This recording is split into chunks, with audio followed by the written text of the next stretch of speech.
Aunque es casi imposible representar gráficamente la complejísima estructura de etapas productivas que constituyen una economía moderna, con la finalidad de facilitar la comprensión de los elementos teóricos que desarrollaremos en adelante, vamos a ilustrarla de manera simplificada. Supongamos que la estructura productiva está constituida de manera simultánea por 5 etapas, representadas aquí por su valor en unidades monetarias, cuyo número de orden, siguiendo la aportación clásica de Menger, consideramos que se incrementa conforme más se aleja de la etapa final de consumo. Así, y considerando que cada etapa exige un año de duración, la primera estaría constituida por los bienes económicos de primer orden, o bienes de consumo, que aquí se intercambian por un valor de 100 unidades monetarias. La segunda por los bienes económicos de segundo orden, y así sucesivamente hasta la etapa más alejada del consumo. Así, por ejemplo, el proceso de producción de un coche puede considerarse que está constituido por centenares de etapas productivas que exigen un periodo de tiempo muy prolongado, desde el momento que, por ejemplo, se inicia el diseño de un coche, etapa más alejada del consumo final, pasando por el encargo a los proveedores de los correspondientes materiales, su fabricación y así hasta llegar a las etapas más próximas al consumo, como puede ser la distribución a los concesionarios y finalmente la entrega a su orgulloso propietario. De modo que aunque al visitar una fábrica veamos salir un coche terminado por minuto, no debemos engañarnos pensando que el proceso de producción de cada coche es de un minuto, sino que hemos de ser conscientes de que cada coche ha exigido un proceso de producción de varios años a lo largo de múltiples etapas, desde su diseño hasta su entrega.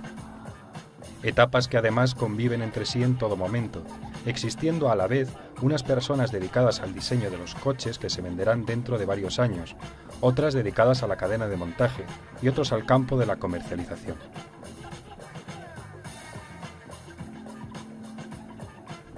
¿Cuáles serían entonces los flujos de renta monetaria?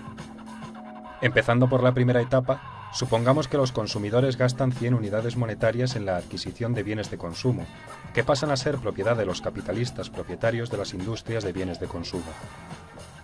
Estos capitalistas, un año antes, habían adelantado el pago con cargo a su ahorro de 80 unidades monetarias, correspondientes a los servicios de los bienes de capital fijo y al pago de los bienes de capital circulante producidos en la etapa anterior del proceso productivo por otros capitalistas. Asimismo, abonaron también 10 unidades monetarias a los propietarios de los factores originarios de producción, trabajo y recursos de la naturaleza, que directamente contrataron en la última etapa de bienes de consumo. Esta diferencia entre el total de lo que adelantaron y lo que reciben transcurrido un año equivale a un beneficio contable de 10 unidades monetarias o un tipo de interés aproximado del 11% anual. De la misma manera se puede razonar en relación con el resto de las etapas. Finalmente vemos cómo el total de los importes que los capitalistas han ido adelantando en cada etapa a los factores originarios de producción y los beneficios contables derivados de cada etapa, siempre tendentes a coincidir en nuestro ejemplo con el 11% de interés, dan un total de 100 unidades monetarias de renta neta, lo que coincide exactamente con el importe que durante todo el periodo se gasta en bienes de consumo final. ¿Cómo afecta a la estructura productiva el aumento del ahorro voluntario? En nuestro ejemplo, vamos a considerar que el aumento del ahorro hace que los agentes económicos, en vez de consumir 100, pasen a consumir 75 unidades monetarias,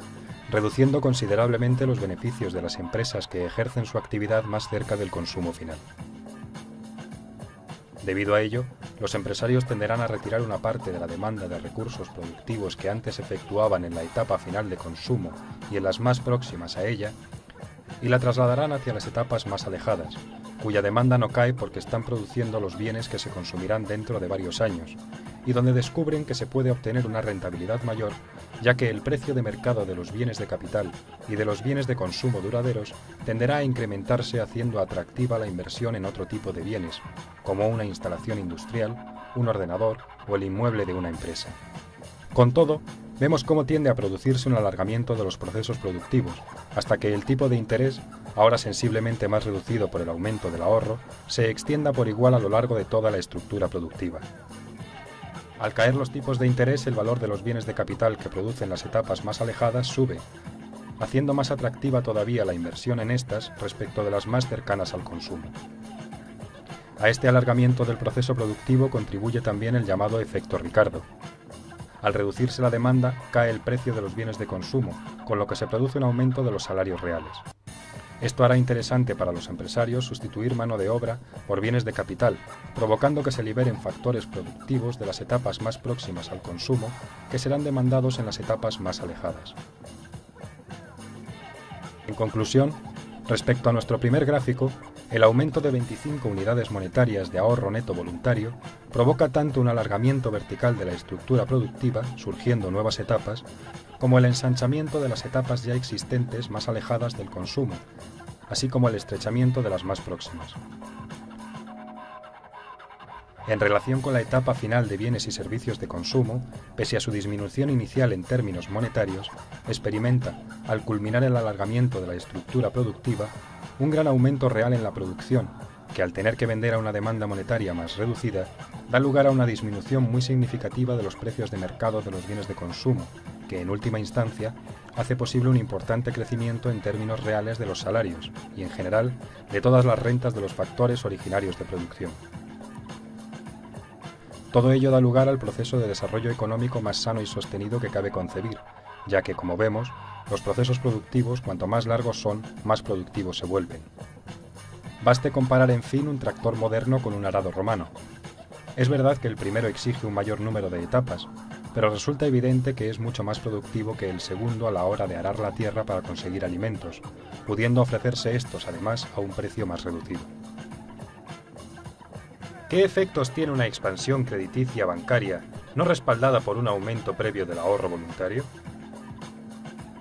Gracias a la reserva fraccionaria, la banca puede generar de la nada nuevas unidades monetarias en forma de depósito o medios fiduciarios, que son concedidos al público como préstamo o crédito sin que previamente éste haya decidido incrementar su volumen de ahorro.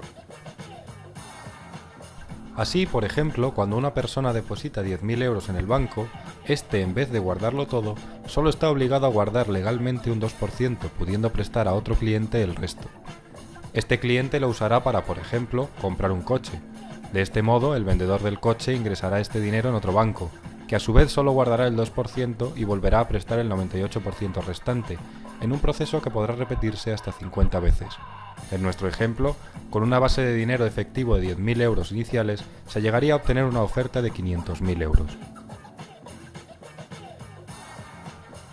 La expansión crediticia producida por el sistema bancario sin que se haya producido el necesario aumento del ahorro de la sociedad afecta significativamente a la estructura de etapas productivas.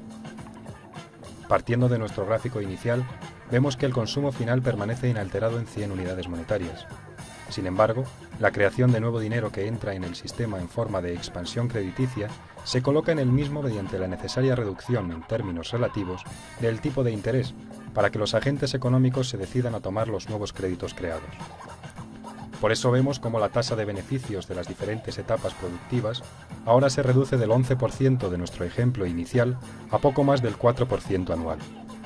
Además, los nuevos créditos permiten que los empresarios de cada etapa productiva estén dispuestos a pagar más a los diferentes factores originarios de producción, así como a los bienes de capital procedente de las etapas anteriores y de los que se proveen para sus correspondientes procesos productivos.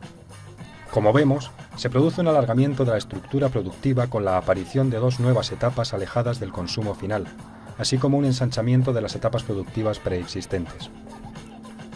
Ahora bien, no debemos dejarnos engañar, pues la nueva estructura de etapas productivas está aquí basada en una generalizada descoordinación intertemporal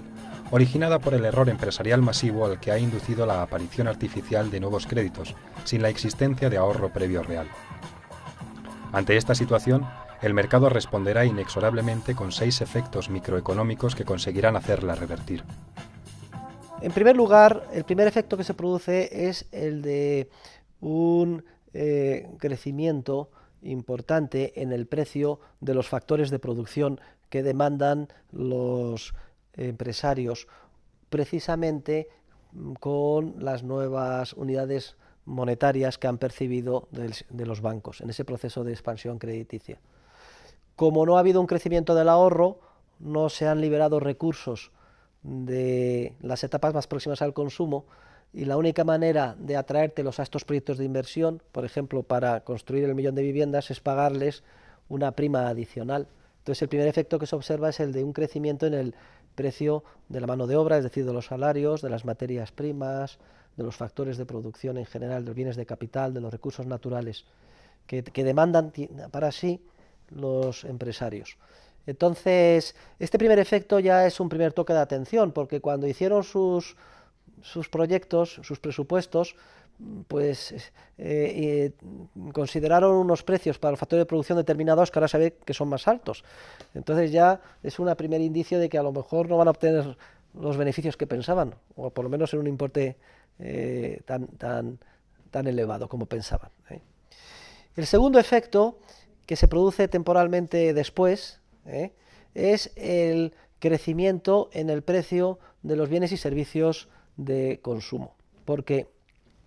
el dinero se va extendiendo paulatinamente y por etapas entre toda la sociedad, y en un primer momento llega, como he dicho, al bolsillo de los empresarios, pero ellos demandan factores de producción, y esos factores de producción ven que tienen unas rentas más altas, y en última instancia, tarde o temprano, llegan al bolsillo de los que son los consumidores, y si su tasa de preferencia temporal no ha variado, siguen consumiendo en la misma proporción que antes. Como ahora tienen más unidades monetarias, pues se dedican a esas unidades monetarias a adquirir bienes y servicios de consumo inmediato, cuando todavía no se ha producido el efecto de incremento de la producción de bienes y servicios de consumo como resultado de las nuevas inversiones, porque todavía no han madurado, madurarán en un futuro muy lejano. Entonces, el segundo efecto es la subida en el precio de los bienes de consumo, incluso a un ritmo, en una proporción que es superior al crecimiento de la de los factores de producción, por este efecto que hemos dicho. El tercer efecto es el efecto de disparidad en los beneficios de las empresas que operan a lo largo de la estructura productiva de la sociedad. Porque claro, al crecer los precios de los bienes de consumo a un ritmo más rápido, los beneficios de las empresas que trabajan en los sectores más próximos al consumo, pues yo que sé, la distribución, las grandes superficies, comercio al por menor, etcétera, pues en términos contables y relativos son mejores que los beneficios de las empresas de bienes de capital, que todavía no han podido vender o culminar sus proyectos de inversión y además ven cómo sus inputs, sus factores productivos cada vez les cuestan más, ¿no? Entonces esto es otra señal que indica a los empresarios: oye, a lo mejor os habéis equivocado, porque donde está el beneficio es en las etapas próximas al consumo, no en los proyectos de inversión tan ambiciosos que habéis emprendido. Luego hay un cuarto efecto, que es el efecto sobre los tipos de interés, y es que cuando se crea el dinero de la nada y se inyecta en el sistema económico prestándolo a los empresarios, se reducen las condiciones que se piden a cambio de los préstamos y el tipo de interés, precisamente para que los empresarios se animen a pedir préstamos, ¿no? Pero cuando ese dinero ya se ha prestado y los precios de los bienes de consumo empiezan a crecer y empieza a haber lo que se dice a nivel popular inflación, etcétera, los tipos de interés vuelven a su nivel anterior e incluso en términos nominales a un nivel más alto, porque incorporan ya una prima que prevé la pérdida de poder adquisitivo de la unidad monetaria. Claro, y esta subida de los tipos de interés hace que el valor hoy o actual de los bienes de capital, de las instalaciones fabriles, de las viviendas, de los pisos, etcétera, se reduzca. Si el tipo de interés crece, el valor hoy de los bienes de capital se reduce. Y entonces, esto es otra señal en el mercado que indica oye, resulta que aquello en lo que estáis movilizando los nuevos recursos monetarios creados en la expansión crediticia, que es en bienes de capital, resulta que su precio de mercado está cayendo. Esto es otra señal clarísima de que se está cometiendo un grave error. Pero luego hay otro efecto, que el quinto efecto esencial, que es el que Hayek bautizó efecto Ricardo, que nosotros deberíamos de llamar más bien efecto Hayek, que es el efecto que tiene este proceso sobre los tipos reales de los salarios. Si los precios de los bienes y servicios de consumo empiezan a crecer a un ritmo rápido, como he indicado antes, por el impacto de que el dinero de nueva creación termina llegando al bolsillo de los consumidores que demandan bienes y servicios de consumo, si los precios de bienes y servicios de consumo crecen a un ritmo rápido, más rápido que los salarios significa que en términos reales los salarios tienden a bajar. Y si los salarios tienden a bajar, es una señal esencial que indica a los empresarios que deben, en el margen, de utilizar más mano de obra y menos equipo capital. Es decir, más trabajadores, a lo mejor con más turnos, y no comprar ordenadores, maquinaria. Es decir, precisamente los bienes de capital, resultado de los proyectos de inversión que han iniciado los empresarios en la etapa de la burbuja. Sería, por tanto, el efecto Ricardo, el quinto efecto. Y el sexto ya es cuando se pone de manifiesto todo esto junto a la vez, es decir, que los empresarios, engañados por el crédito fácil que han recibido de la banca que opera con reserva fraccionaria, han emprendido proyectos de inversión demasiado ambiciosos que no son sostenibles y que solo son rentables en las circunstancias de la burbuja en que los tipos de interés eran tan bajos. Ahora se pone de manifiesto que esos proyectos de inversión no producen bienes de capital que no tienen demanda. Por ejemplo, el 1.000.000 de viviendas que se hicieron por error en España y que no encuentran comprador. Que los beneficios están no ahí, sino en las etapas más próximas al consumo. Que el tipo de interés tan alto hace que no sean sostenibles ni rentables esos proyectos de inversión. Cuando se descubre todo esto a la vez, se pone de manifiesto los errores de inversión cometidos. Una vez estallada la crisis y habiéndose efectuado los reajustes necesarios, nos quedaría una estructura productiva más achatada, en la que solo existen 5 etapas, habiendo desaparecido las 2 etapas más alejadas del consumo que, en un primer momento, la expansión crediticia erróneamente había hecho posible que se emprendieran. Esta estructura, al ser menos capital intensiva, da lugar a una menor producción de bienes y servicios de consumo, que sin embargo recibe una demanda monetaria más elevada, generando un fuerte incremento en el precio de los bienes y servicios de consumo y un empobrecimiento generalizado de la sociedad, que aunque nominalmente haya visto aumentada su renta monetaria, al crecer mucho más deprisa el precio de los bienes de consumo, sale sensiblemente perdiendo en términos reales. Además, observamos cómo el tipo de interés o tasa de beneficio contable a que tiende cada etapa se ha incrementado a un nivel incluso superior al tipo de interés que existía en el mercado crediticio antes de la expansión. En definitiva, vemos cómo no existe ninguna posibilidad teórica para que un incremento expansivo de los créditos por parte del sector bancario, no respaldado por un previo aumento del ahorro voluntario, permita reducir los necesarios sacrificios que todo proceso de crecimiento económico exige, e impulsar y acelerar el mismo sin que los ciudadanos voluntariamente decidan sacrificarse y ahorrar. Al contrario, la expansión crediticia provoca una burbuja que al principio crea la ilusión de un mayor desarrollo económico, pero que inexorablemente desemboca en una crisis económica que, con trágicas consecuencias, revierte la situación al estado anterior. Vemos, pues, que la crisis es la etapa durante la cual se identifican y liquidan los errores de inversión inducidos por el crédito fácil, sin respaldo de ahorro real.